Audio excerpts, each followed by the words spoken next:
much indeed. Robin Brandt there in Shanghai.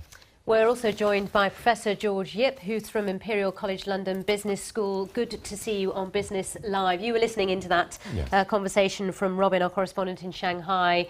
Are you concerned about what's been going on over the weekend?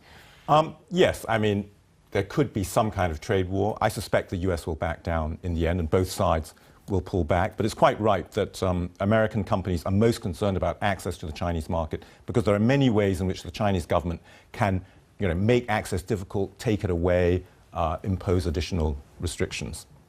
What seems so extraordinary really is, I suppose, ironic perhaps, that China has become this champion of free trade at a time when America, which we always thought was a champion of free trade, has become not exactly protectionist, but veering that way. It's not as ironic as it seems. Actually, if you look historically, the economically most powerful countries favour free trade because they have the goods to sell. So it was Britain in the 19th century that first favoured free trade and passed laws for that. Then in the 20th century, it was the United States. Now in the 21st century, it's China's turn because it has so much to sell to the rest of the world.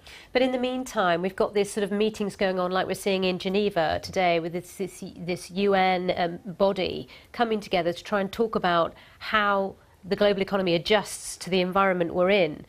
And looking at those countries that will lose out most, it's the smaller developing nations, isn't it, whilst this sort of spat's going on between the likes of the US and China? Yes, multilateralism favours smaller countries like the developing nations. So you really don't want to be caught, the classic when elephants fight, the ants get trampled in the grass. Yeah. But if there is some kind of trade war, how seriously do you think it will affect China? Because China has this reach across the rest of the world, doesn't it? Yes, and China is extending this reach through the One Belt, One Road initiative, to all the way through Central Asia to Europe. But that said, of course, China still sells a lot more than it buys from the rest of the world. So it is also vulnerable to a trade war. Go on. I was going to say whether it's going to pull Europe into this as well.